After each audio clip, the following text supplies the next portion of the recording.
जो सबसे पहले ख्याल में ध्यान में आता है वो नाम है उमा भारती जी का। उमा भारती जी हमारे साथ बैठी हैं। उमा जी, बहुत लंबी लड़ाई आपने कैसे उस वक्त से लड़ी, अब राम मंदिर निर्माण की शुरुआत होने वाली है। आपको उम्मीद थी कि अपने जीवन काल में कभी आप मंदिर बनते देख पाएंगी? ये जो आंदोलन चला है, अभियान, बल्कि ये चला है 5 शताब्दी, और इसकी अंतिम परिणति हुई जब सुप्रीम कोर्ट का निर्णय आया जी।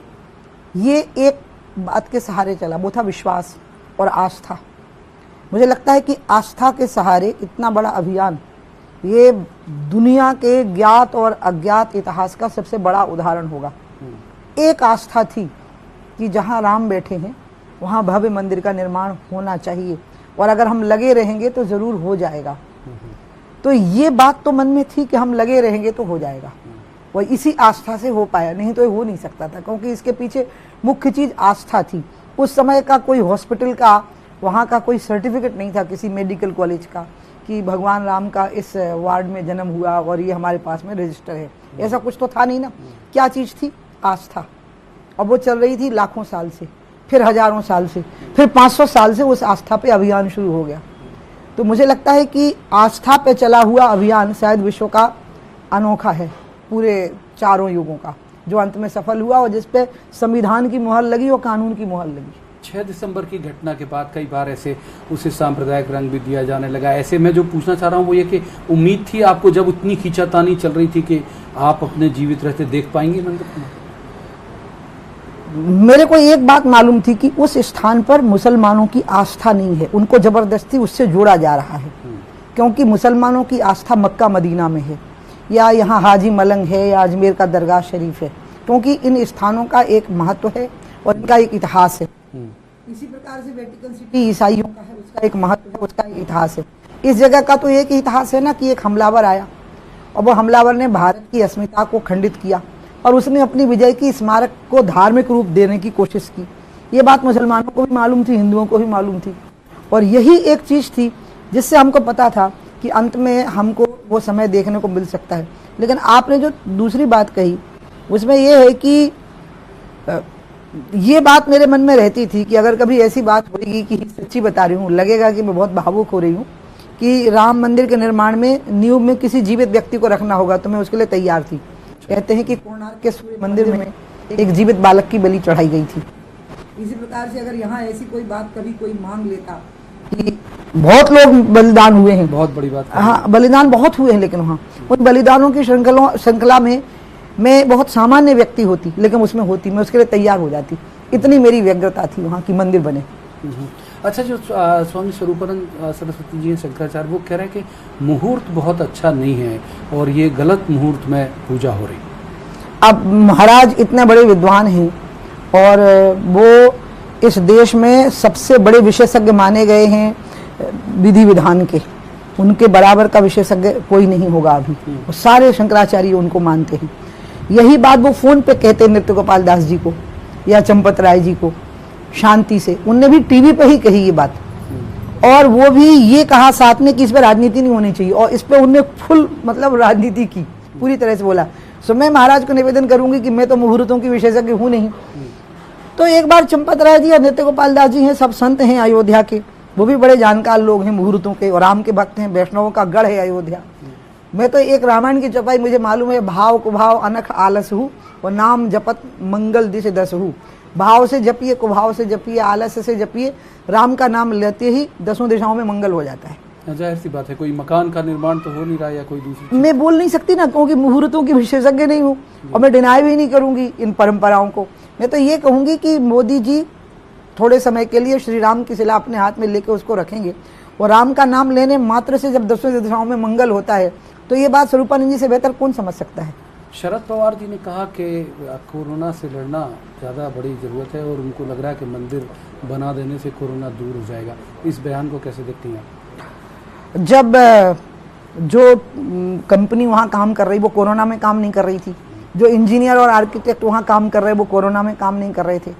मोदी जी के बारे में तो स्वयं शरद जी जानते हैं कि मोदी जी तो एक ऐसे प्राइम मिनिस्टर हैं कि वो 24 घंटे में शायद 2-3 घंटे ही झपकी लेते होंगे, बाकी पूरे समय काम करते हैं। वो जहाज में काम करेंगे, वो कार में भी काम करेंगे, आप हवाई अड्डे से लेकर राम मंदिर के स्थान तक, बस उतनी देर 5-7 मिनट वो काम नहीं करेंगे। तो इसमें कोरोना को इसके साथ में जोड़ देना, ये मुझे शरद पवार जी जैसे व्यक्ति का तर्क ही समझ में नहीं आया, मैं आपको बताऊं। बल्कि मुझे ये लगा कि शायद कुछ लोगों को इसकी जलन हो रही है कि शांति से कैसे होते जा रहा है। सुप्रीम कोर्ट का निर्णय आया, आप देखो पूरे देश ने जिस तरह से एकात्म शब्द आएगा इसके लिए कि एक आत्मा के साथ स्वीकार किया और इतनी शांति रही, मुझे लगता है इसकी बहुत बड़ी तकलीफ हुई है लोगों को, क्योंकि उससे देश की छवि बहुत निखर के आई दुनिया के सामने। आपको बराक हुसैन ओबामा का वो ऑब्जर्वेशन याद है, जब यहाँ से गए अच्छे खासे खा पी के और वहाँ जाकर के बोलते हैं कि भारत में सांप्रदायिक सद्भाव की जरूरत है, और अभी अमेरिका में जो दंगे हुए, अश्वेतों के ऊपर जो अत्याचार हुए, उस पर वो कुछ नहीं कर पाए। उन्होंने भारत की छवि कितनी खराब की थी। सुप्रीम कोर्ट के निर्णय के बाद जो सद्भाव इस देश में देखने को मिला, उसने उन सारी धारणाओं का खंडन कर दिया कि ये देश भावनात्मक मुद्दों पर एकात्म हो सकता है। ये तय हुआ कि आस्था के मुद्दों पर एकात्म हो सकता है। यही एक जलन है इस एकात्मता की। ये जो नेपाली प्रधानमंत्री ने कहा कि वो तो बता रहे हैं कि नेपाल के बीरगंज के पास जो अयोध्या है वहाँ भगवान राम पैदा हुए, तो भगवान राम को नेपाली बोल दिया। तो हमको क्या फर्क पड़ेगा इससे?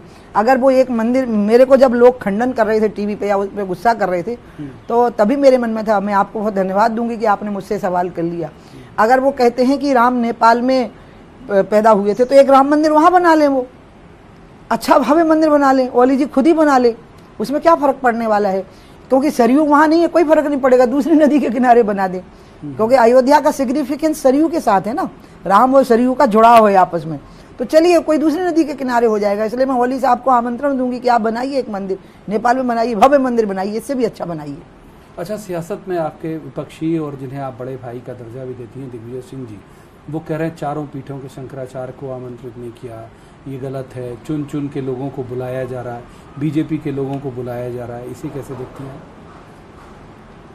जिन व्यक्ति का आप नाम ले रहे हैं वो बयानवीर हैं और वो बयानों में ही रह गए हैं, और इसलिए उनकी बातों का कोई महत्व नहीं है। क्योंकि अभी वो लिस्ट सार्वजनिक नहीं हुई है कि वहाँ कौन आएगा और वहाँ कौन नहीं आएगा। कोरोना के कारण आखिरी घड़ी तक इसमें बहुत सारी बातें होनी हैं। इसलिए मैं उनको ये कहूँगी कि अभी आप कैसे अंतर्यामी हो गए हो, जो इन चीज़ों का पता लग गया है, इन चीज़ों पे अभी उनको टिप्पणी नहीं करनी चाहिए। लेकिन उनका स्वभाव है ना कि वो बिना टिप्पणी के मानेंगे नहीं और वो मजाक का विषय बनेंगे, लोग उनका व्यंग करेंगे, उनको घर में बैठने के लिए मजबूर कर देंगे। आज भी उन्होंने मुहूर्त को लेकर फिर टिप्पणी कर दी कि मुहूर्त ठीक नहीं है। वो आपको लगता है कि जानकार हैं जो मुहूर्त ज्योतिष इस सब के? मुझे नहीं पता है। मैंने तो आपको पहले कहा ना कि मुहूर्तों की विशेषज्ञता स्वरूपानंद जी के पास होगी, नृत्य गोपाल दास जी महाराज के पास होगी। आपस में ही बात कर लें तो ज़्यादा अच्छा है। और मेरी अपनी आस्था ये है कि राम का नाम लेके जो काम शुरू करोगे वो दसों दिशाओं को मंगल करता है। तो ये मेरी अपनी, लेकिन मेरी निजी बात है, मैं मुहूर्त के विशेषज्ञ में नहीं हूँ। लेकिन मैंने दिग्विजय सिंह जी के बारे में कहा ना, वो बयानों के विशेषज्ञ हैं कि उनको हर चीज़ पर बोलना ही होता है, उनको कुछ परेशानी रहती है, उनको हर चीज़ पर बोलना होता है। और बोलने का ही तो कारण है कि जो नाश हुआ है यहाँ मध्य प्रदेश में भी जो हुआ। जी, आपने कहा अभी कि वो लिस्ट सार्वजनिक नहीं हुई, 200 लोगों की संख्या जरूर नहीं, वो 200 लोग भी हैं ऐसा अखबार लिख रहे हैं, तो हम क्यों उस पर बोलें? क्योंकि हम तो मोदी जी में समा गए हैं और हमारे लिए तो यही खुशी का क्षण है, वो ना घटेगी ना बढ़ेगी। कि मैंने जो आपको पहले कहा कि इस आंदोलन की विशेषता है कि आस्था के सहारे चला है आंदोलन, और अंत में पुरातत्व ने जो इसके साक्ष्य प्रस्तुत किए माननीय सुप्रीम कोर्ट के सामने, उन साक्ष्यों को सुप्रीम कोर्ट ने मान्यता प्रदान की। लेकिन इसकी आस्था तो लाखों साल से है वहाँ पर, इसलिए ये हमारे लिए ज़्यादा महत्व रखता है कि ये घटना हो रही है। और ये वो घटना हो रही है जिसमें मेरे जैसे लोग, हमें तो यकीन ही नहीं था कि हम जीवित लौटेंगे। जैसे कारगिल में जाते हुए सैनिकों को लौटना चमत्कार था और शहीद हो जाना सामान्य बात थी, क्योंकि ऊपर की ओर जाना था। इसी तरह से हमको 2 बार ऐसा लगा अयोध्या में जाते हुए कि हम नहीं लौटेंगे शायद, लेकिन हमारे मन में भय नहीं आया, संकोच नहीं आया जाते समय। हमारे लिए यही आस्था पर्याप्त है। और ये खुशी मेरे लिए कितनी बड़ी है कि मोदी जैसे व्यक्ति के हाथ से ये काम हो रहा है, क्योंकि मोदी साधारण व्यक्ति नहीं है। मोदी आज दुनिया में 2-3 जो दुनिया के नेता हैं, भारत के नहीं, अब भारत में तो किसी से उनकी तुलना हो ही नहीं सकती, उसमें से एक है। और ये व्यक्ति पहले हिमालय में तप किए हैं, कई वर्षों तक, फिर मुख्यमंत्री बने हैं, फिर प्रधानमंत्री बने हैं और पहले से ज्यादा बहुमत प्राप्त करके बने हैं। एक ऐसे विशिष्ट व्यक्ति के हाथ से ये कार्य हो रहा है कि इससे बड़ी प्रसन्नता हमारे लिए कुछ नहीं हो सकती, गर्व का क्षण और कुछ नहीं हो सकता। लेकिन आप उस आंदोलन की बहुत शुरुआत से जुड़ी रही और लगातार आपने संघर्ष किया, बहुत सारे मुकदमेबाजी आपने झेली, आप कभी पीछे आपने कभी ये नहीं कहा, पश्चाताप नहीं किया कई बार कि मैं उससे जुड़ी या कोई नुकसान, तो आपको नहीं लगता कि जब उसका भूमि पूजन हो तो आपको वहाँ होना चाहिए? नहीं, मेरे लिए बिल्कुल इशू नहीं है, उसका भूमि पूजन हो ये मेरे को ज़्यादा विशेष लग रहा है। मेरे वहाँ होने से ऐसी क्या बात हो जाएगी, राम की जन्मभूमि की पुष्टि हो गई, वो दोनों तीनों डोम में से बीच का डोम रामलला का, ये खंडपीठ ने भी कहा, जो पहली खंडपीठ बैठी थी 3 जजेस की, वो इंडिस्प्यूटेडली कहा था, तीनों ने। डिस्प्यूट अगर थे तो दूसरे मुद्दों पे थे, इस पे नहीं थे। जो चैलेंज हुआ था कोर्ट में वो भी ये मुद्दा चैलेंज नहीं हुआ था। तो मेरे लिए तो ये ज़्यादा विशेष बात है ना। इस आंदोलन में जो हीरो बनने की कोशिश करेगा, इसमें जो नायक बनने की कोशिश करेगा और जो इसमें मैं करने की कोशिश करेगा, वो महापाप का भागीदार होगा।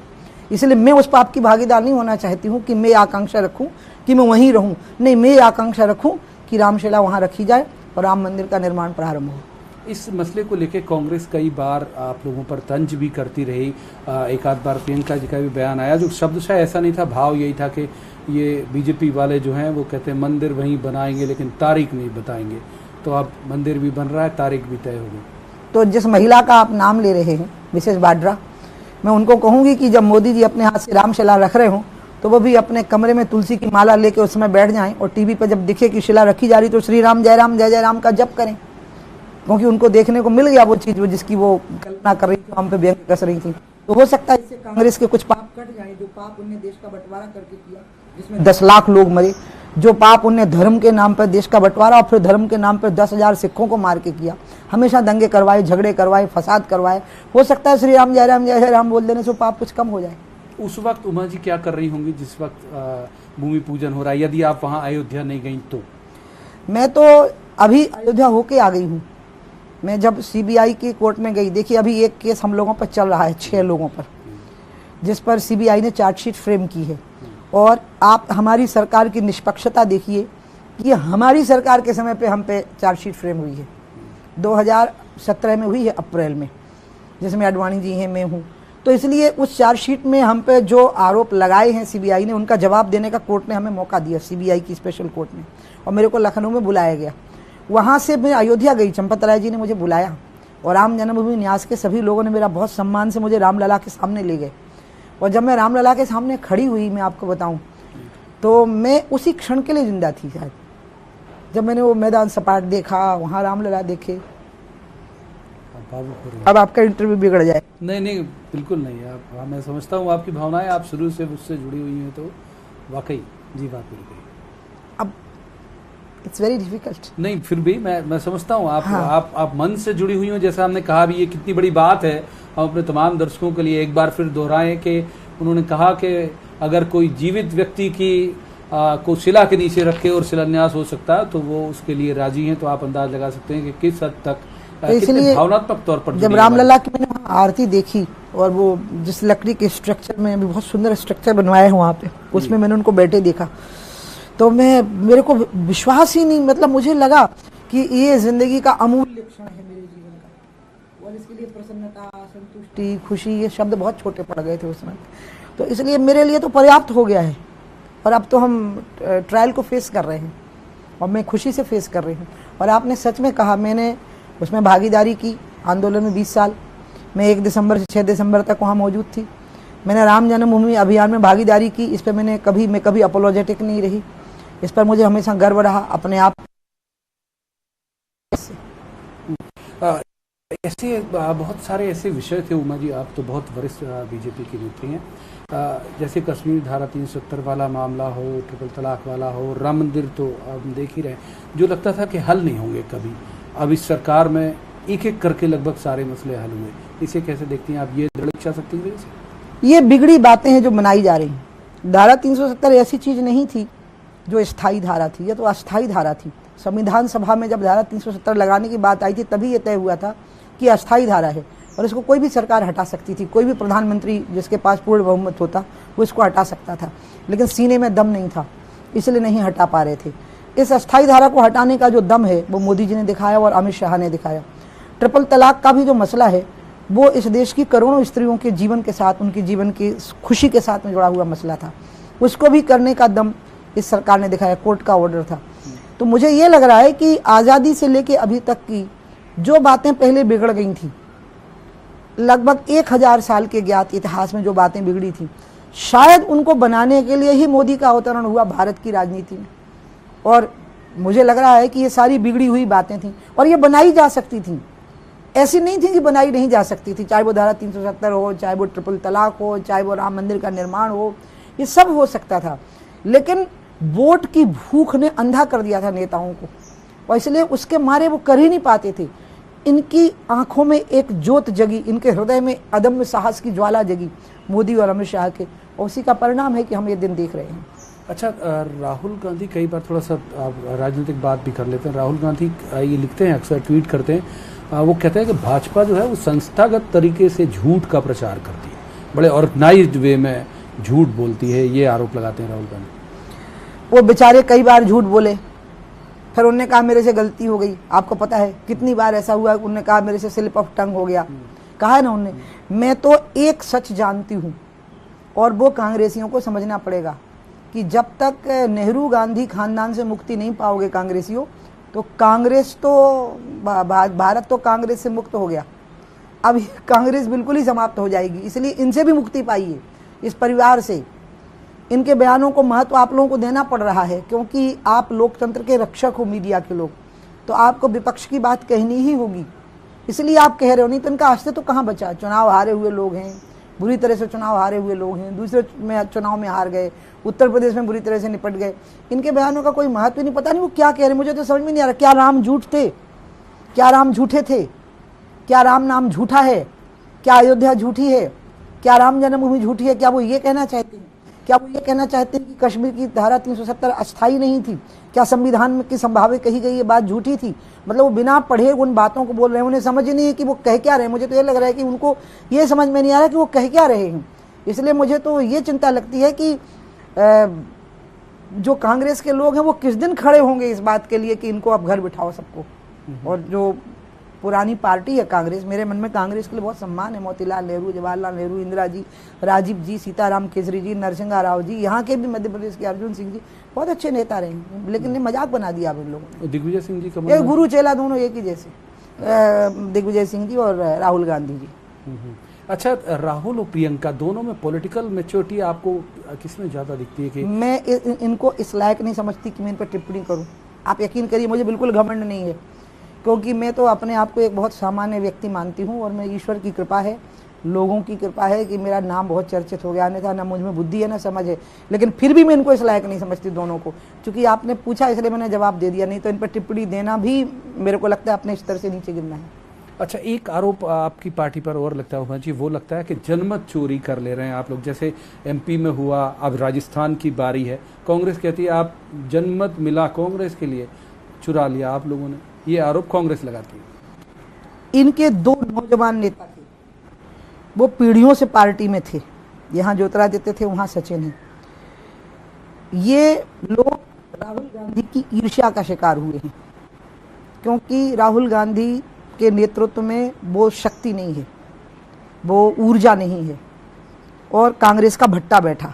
और ये दोनों नौजवान ऐसे थे जो प्रखर थे, जो कार्यकर्ताओं में बहुत लोकप्रिय थे। तो ये तो खुद की इनकी ईर्ष्या का शिकार हुई है इनकी पार्टी। इनके हाथ में जनमत था, और इसके बाद भी अगर लोग इनका साथ छोड़ रहे हैं तो उनको अपना भविष्य अंधकार में लग रहा है। उन्हें लग रहा है हमें यहाँ आगे बढ़ने का अवसर नहीं मिलेगा।